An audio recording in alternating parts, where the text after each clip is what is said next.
Hello दोस्तों, welcome to software engineering channel. आज का हमारा टॉपिक है characteristics of a good SRS. एक अच्छी सॉफ्टवेयर रिक्वायरमेंट स्पेसिफिकेशन डॉक्यूमेंट की क्या कैरेक्टरिस्टिक्स होती हैं, आज हम इसके ऊपर बात करेंगे। और एसआरएस क्या होती है, अगर आपको इसके बारे में नहीं पता, अगर आपको सॉफ्टवेयर रिक्वायरमेंट स्पेसिफिकेशन डॉक्यूमेंट होता क्या है इस बारे में नहीं पता, तो इसके ऊपर मैं आपको बताता चलूँ कि व्हाट इज़ एसआरएस या फिर software requirement specification document in software engineering. ये लिख के आप सर्च करें यूट्यूब चैनल के ऊपर, टॉप पे आपको हमारे ही चैनल की इस टॉपिक पे बनी हुई वीडियो मिल जाएगी, जिसके अंदर डिटेल में बताया गया है कि एसआरएस होती क्या है और ये बनाई कैसे जाती है। तो आप वो वीडियो देखें और उसके बाद आपको पता चल जाएगा कि एसआरएस क्या होती है और कैसे बनाई जाती है। और ये जो टॉपिक है ये इसलिए कवर किया जा रहा है कि एसआरएस वाली वीडियो के ऊपर इतने ज़्यादा व्यूज़ आए और इतनी ज़्यादा उसको पसंद किया गया, तो उसके बाद मैंने ये सोचा कि चलें characteristics of a good SRS के ऊपर भी हम एक वीडियो बना देते हैं, ताकि आप लोग जब हमारे ही चैनल से ये चीज़ सीख रहे हैं कि एसआरएस बनाई कैसे जाती है, तो आपको वो खुसूसियात भी हम ही सिखा दें कि जिसके थ्रू आप एसआरएस को और अच्छा कर सकते हैं। तो चलें अब हम कुछ कैरेक्टरिस्टिक्स की तरफ देखते हैं कि क्या क्या होती हैं। सबसे पहले तो आपकी जो एक एसआरएस की एक कैरेक्टरिस्टिक होती है कि वो करेक्टनेस है। ठीक हो गया। If your SRS covers all the needs that are expected from the system, then you may say that this SRS is correct. आपकी जो एसआरएस है, अगर वो तमाम ज़रूरियात उसके अंदर लिस्ट डाउन हुई हुई हैं जो कि आप एक सिस्टम से एक्सपेक्ट कर रहे हो, तो आप ये कहोगे कि आपकी एसआरएस करेक्ट है। आप कौन से सिस्टम से एक्सपेक्ट कर रहे हो, मीन्स ये कि आप एसआरएस कब बनाते हो। आप एसआरएस उसी वक्त बनाते हो जब आपने कुछ सॉफ्टवेयर बनाना होता है। जब आप किसी सॉफ्टवेयर को बनाने के लिए प्लान कर रहे होते हो, तो आप उसके लिए क्या करते हो कि आप एक एसआरएस बनाते हो। तो अगर वो एसआरएस उसके अंदर वो तमाम नीड्स आपकी पूरी हो रही हैं जो कि आप एक्सपेक्ट करते हो कि जब एक सॉफ्टवेयर बन के सामने आएगा तो उसमें वो सारी की सारी चीज़ें होंगी, तो आप ये कहोगे कि आपकी एसआरएस बिल्कुल करेक्ट है। लेकिन अब आप ये चीज़ चेक कैसे कर सकते हो कि आपकी एसआरएस करेक्ट है या नहीं, क्योंकि अगर आप किसी चीज़ को करेक्ट कह रहे हो या फिर रॉन्ग कह रहे हो, तो डेफिनेटली कोई ना कोई पैरामीटर आपके पास होना चाहिए जिसकी बेस पे आप उसको जज कर रहे हो। तो you can get the accuracy of requirement through the user review. अब आप एसआरएस में मेंशन जितनी भी रिक्वायरमेंट हैं, आप उनको यूज़र से रिव्यू करवा सकते हैं। वो यूज़र जो सॉफ्टवेयर आपसे बनवा रहा है, जिस के सॉफ्टवेयर के लिए आप एसआरएस बना रहे हैं, आप उस यूज़र से पूछ लें कि देखें जी इस एसआरएस को रीड करें, और इस एसआरएस को रीड करने के बाद आप ज़रा बताएं कि क्या इसके अंदर वो सारी की सारी चीज़ें मेंशन्ड हैं जो कि आप अपने एक सिस्टम से या अपने सॉफ्टवेयर से एक्सपेक्ट करते हैं, जो कि हम आपको बना के देने वाले हैं। और अगर वो बोलता है कि जी हाँ सारी की सारी मेंशन है, तो दैट्स इट, आपकी एसआरएस के अंदर करेक्टनेस की कैरेक्टरिस्टिक मौजूद है। इसके बाद आ जाती है consistency. An SRS is said to be consistent if and only if no requirement mention in the document are showing conflict. देखें, कंसिस्टेंसी जो होती है किसी भी चीज़ की, उसके अंदर ये होता है कि आप जो एक बात बोल रहे हो, आप उसके ऊपर फिर ठहर भी रहे हो, आप उसके अगेंस्ट नहीं जा रहे। तो अगर आप एसआरएस में भी ये काम कर रहे हो, तो इसका मतलब आपकी जो एसआरएस है उसमें कंसिस्टेंसी मौजूद है। लेकिन आप एसआरएस में अपनी बात के अगेंस्ट कैसे जाओगे। तो देखें, जब आप एसआरएस के अंदर रिक्वायरमेंट्स लिख रहे होते हैं, जो क्लाइंट की रिक्वायरमेंट है कि मुझे सॉफ्टवेयर में ये फीचर चाहिए, ये फीचर चाहिए, आप सारी की सारी चीज़ें उसके अंदर आप लिख रहे हो, या फिर ये ऑप्शन ये ऑप्शन ये ऑप्शन चाहिए, तो जब आप मेंशन कर रहे हो तो वो उसकी एक्चुअली रिक्वायरमेंट्स हैं। अब उन रिक्वायरमेंट्स के बीच में क्लाइंट एक जगह पे कहता है कि मुझे ये चीज़ नहीं चाहिए, किसी भी चीज़ के बारे में, किसी ऑप्शन के बारे में ये बोलता है कि मुझे ये ऑप्शन नहीं चाहिए। आप बोलते हो ओके ठीक है नहीं चाहिए, लेकिन उसी लिस्ट में 3-4 स्टेप नीचे जाकर वो उसी ऑप्शन की डिमांड कर देता है कि ये मुझे चाहिए। यानी कि अब उसकी दो बातों में कॉन्फ्लिक्ट आ गया। एक जगह वो कह रहा है चाहिए, एक जगह वो कह रहा है नहीं चाहिए। अब जो डेवलपर है, जो सॉफ्टवेयर इंजीनियर है, जिसने सॉफ्टवेयर बनाना है, वो किधर जाए, वो क्या करे। तो इस तरीके से अगर कोई बात आ रही है, तो इसका मतलब आपका एसआरएस कंसिस्टेंट नहीं है। आपने रिक्वायरमेंट्स को बहुत बारीकी से देखना है और आपने इस चीज़ को चेक करना है कि क्या कहीं पर कोई ऐसी प्रॉब्लम है। अगर है तो उसको दूर करना है, और अगर नहीं है तो आपने कंसिस्टेंसी की कैरेक्टरिस्टिक अचीव कर ली है। इसके बाद आपकी आ जाती है unambiguousness. SR is said to be unambiguous when every fixed requirement has only one interpretation. ठीक हो गया। यानी कि सम टाइम ऐसा भी होता है कि आप कोई ऐसी बात बोलते हो जिस बात के एक से ज़्यादा मतलब निकल रहे होते हैं। अगर क्लाइंट ने जो है आपको कोई ऐसी रिक्वायरमेंट बताई है जिसको पढ़ के आपको ये भी समझ आ रहा है कि जी इस बात का मतलब ये भी हो सकता है या ये भी हो सकता है या शायद वो ये कहना चाह रहा है। अगर आपके पास ऐसी कोई कंडीशन आ गई है तो इसका मतलब आपकी जो डॉक्यूमेंट है एसआरएस डॉक्यूमेंट उसमें एम्बिगियसनेस मौजूद है। आपको इसको दूर करना होगा। और आप ये कैसे दूर करोगे?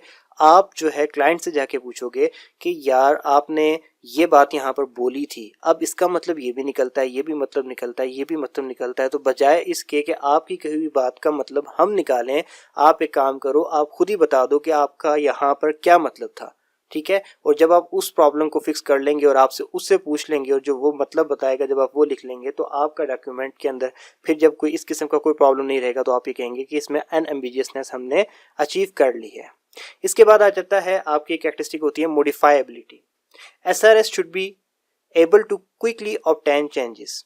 ठीक हो गया।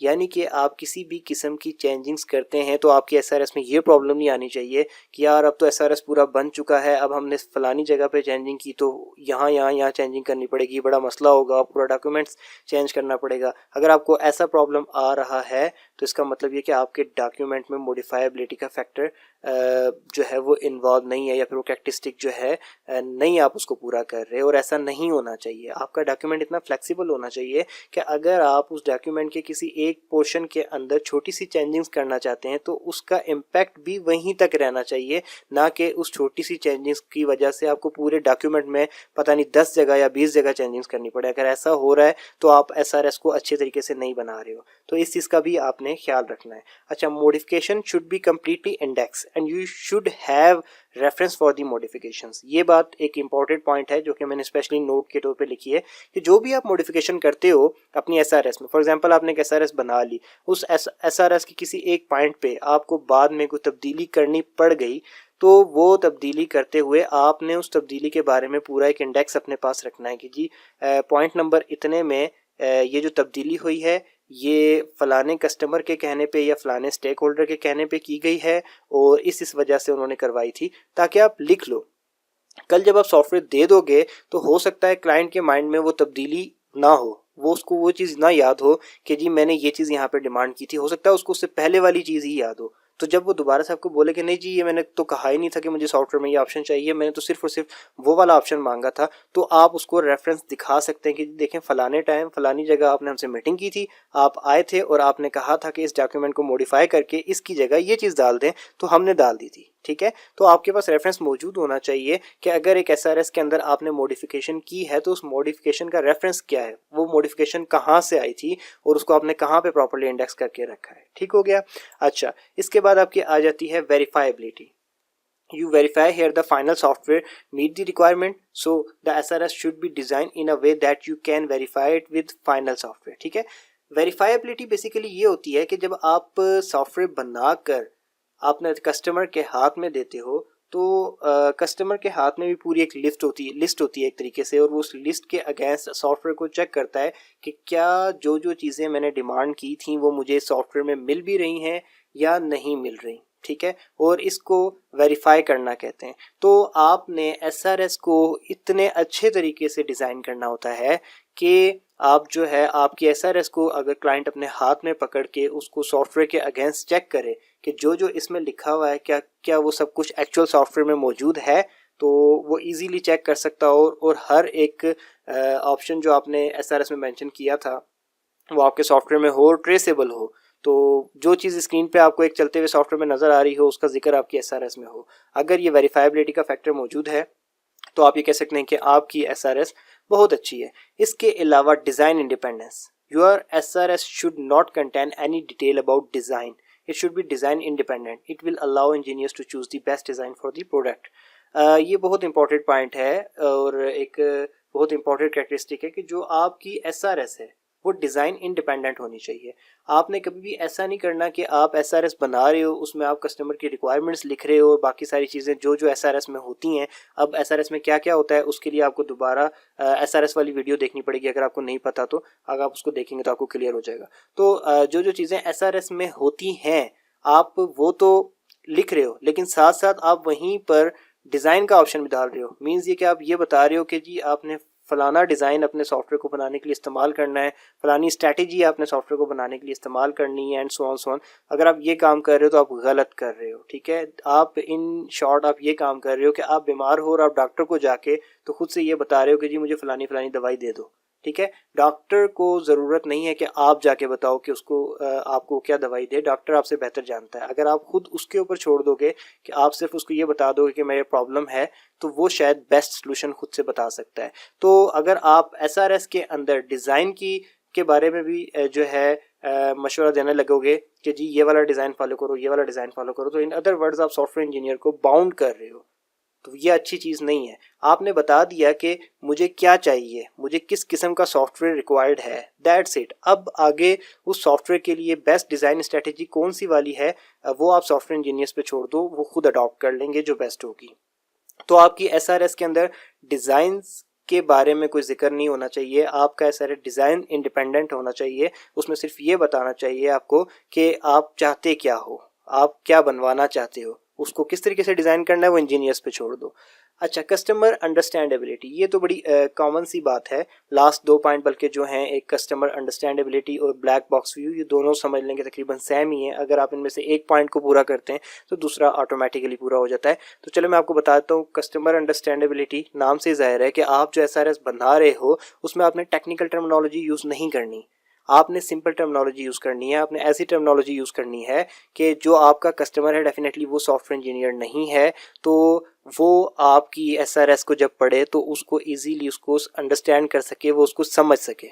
ठीक हो गया। अगर वो इजीली अंडरस्टैंड कर सकेगा तो ही वो उसके अगेंस्ट अपने सॉफ्टवेयर को वेरीफाई भी कर सकेगा और उसको रिव्यू भी कर सकेगा। जैसे हमने अपने फर्स्ट कैरेक्टरिस्टिक के अंदर जिक्र किया था कि कस्टमर के रिव्यू से ही हम इसकी करेक्टनेस का आइडिया लगा सकते हैं। तो कस्टमर का अंडरस्टैंडेबल होना चाहिए डॉक्यूमेंट। बहुत ज़्यादा टेक्निकल टर्मिनोलॉजीज़ को आपने नहीं यूज़ करना है कि कस्टमर के सर के ऊपर से गुजर रही हो। अच्छा, इसके बाद ब्लैक बॉक्स व्यू। अच्छा, अगर आप लोगों को सॉफ्टवेयर टेस्टिंग के बारे में आइडिया हो तो आपको पता होगा 2 किस्म की हम टेस्टिंग की कैटेगरीज की बात कर रहे होते हैं। एक होती है वाइट बॉक्स टेस्टिंग, एक होती है ब्लैक बॉक्स टेस्टिंग। जब आप किसी भी कोड की वाइट बॉक्स टेस्टिंग करते हैं तो आप उस कोड को एक्चुअल में सामने रख के तो उसमें फॉल्ट देख रहे होते हो, ठीक है। और जो आपकी ब्लैक बॉक्स टेस्टिंग होती है उसमें आप क्या करते हो कि आप किसी भी कोड की टेक्निकलिटीज़ को छुपा देते हो। आप जस्ट एक इनपुट देते हो और उसकी बेस पे आप ये एक्सपेक्ट कर रहे होते हो कि अब ये आउटपुट आनी चाहिए। तो फिर आप ये चेक करते हो कि एक्चुअल में वो आउटपुट वाकई आई है या नहीं आई। तो आप इनपुट या आउटपुट की बेस के ऊपर आप टेस्टिंग कर रहे होते हो और आप उसको क्या कहते हो, ब्लैक बॉक्स टेस्टिंग। तो यहाँ पे ब्लैक बॉक्स व्यू की जो कैरेक्टरिस्टिक है ये भी समझ लें वही है। आपने क्या करना है कि your document should focus on the black box view, means avoid the technical things in the documents. आपने टेक्निकल चीज़ों को सबको पीछे छुपा देना है, वो इंजीनियर्स का काम है, वो खुद कर लेंगे। आपने एक ऐसी चीज़ उसके अंदर शो करनी है कि रिक्वायरमेंट आपने ये दी थी और हम एट दी एंड आपको जो चीज़ बनाकर देंगे वो ये देंगे। तो ये सारी की सारी चीज़ें SRS में मेंशन है, तो आप कस्टमर को दिखा के उसे पढ़वा लें कि क्या आपको वाकई चाहिए, यही चीज़ें चाहिए थी, जो आपने कहा था वो सब इसमें मौजूद है, उसमें कोई मिस्टेक तो नहीं है, उसमें करेक्टनेस है या नहीं है, वेरीफाइबिलिटी है या नहीं है, आप उससे वो सारा कुछ चेक करवा लें। टेक्निकल डिटेल्स आपने यहाँ नहीं लिखनी, वो एक ब्लैक बॉक्स के अंदर हैं और वहाँ पे वो इंजीनियर्स बिहाइंड द सीन खुद संभाल लेंगे कि टेक्निकली चीज़ों को कैसे मैनेज करना है। तो अगर ये सारी की सारी कैरेक्टरिस्टिक्स आप SRS के अंदर अचीव कर लेते हो, वैसे तो आप जितनी अच्छा बनाना चाहो SRS को बना सकते हो, लेकिन ये जो मैंने पॉइंट्स आपको कुछ बताएं ये वो मेजर पॉइंट्स हैं कि अगर आप ये अपनी SRS में अचीव कर लेते हैं तो आपकी SRS बहुत अच्छी बनने वाली है। मैं अगेन रिपीट कर देता हूँ कि SRS बनाते कैसे हैं और SRS में क्या क्या होता है, इसके ऊपर हमारे जो है चैनल पे एक वीडियो ऑलरेडी पड़ी हुई है जो कि यूट्यूब पे टॉप पे रैंक करती है। तो उसका लिंक मैं इसी वीडियो के डिस्क्रिप्शन में दे दूंगा, आप वो भी जाके देख सकते हैं। तो बाकी इसके अलावा आपको सॉफ्टवेयर इंजीनियरिंग के रेलेवेंट काफ़ी सारे नोट्स हमारी वेबसाइट www.mysoftwarenotes.com के ऊपर मिल जाएंगे, आप वहाँ से ले सकते हैं। और अगर इस वीडियो में किसी जगह पे आपको कहीं पे कोई मिस्टेक नज़र आए तो आप काइंडली इसी वीडियो के कमेंट सेक्शन में आकर उस मिस्टेक को पॉइंट आउट कर सकते हैं ताकि इस वीडियो को देखने वाले बाकी लोगों की भी करेक्शन हो सके। इसके अलावा किसी भी टॉपिक पे अगर आप वीडियो बनवाना चाहते हैं तो हमारे चैनल की किसी भी वीडियो के कमेंट सेक्शन में आके आप अपना टॉपिक मेंशन कर सकते हैं। इसके अलावा एक बात मैं आपको और बताता चलूँ कि हम कुछ कोर्सेज भी करवाते हैं ऑनलाइन क्लासेस के अंदर, programming courses like software development course, web design and development course. तो अगर आप में से कोई किसी कोर्स में इंटरेस्टेड हो तो आप हमारे फेसबुक पेज, जो कि इसी वीडियो की डिस्क्रिप्शन के अंदर मेंशन है, मेरा पर्सनल ट्विटर अकाउंट जो कि मैं इसी वीडियो की डिस्क्रिप्शन में मेंशन कर दूंगा, आप उस पर आके कांटेक्ट करके फर्दर डिटेल ले सकते हैं। वीडियो अच्छी लगी हो तो काइंडली लाइक कर दीजिएगा, चैनल इन्फॉर्मेटिव लगे तो सब्सक्राइब कर लीजिएगा। फिर मिलते हैं दोबारा किसी नेक्स्ट वीडियो में, तब तक के लिए अल्लाह हाफिज़।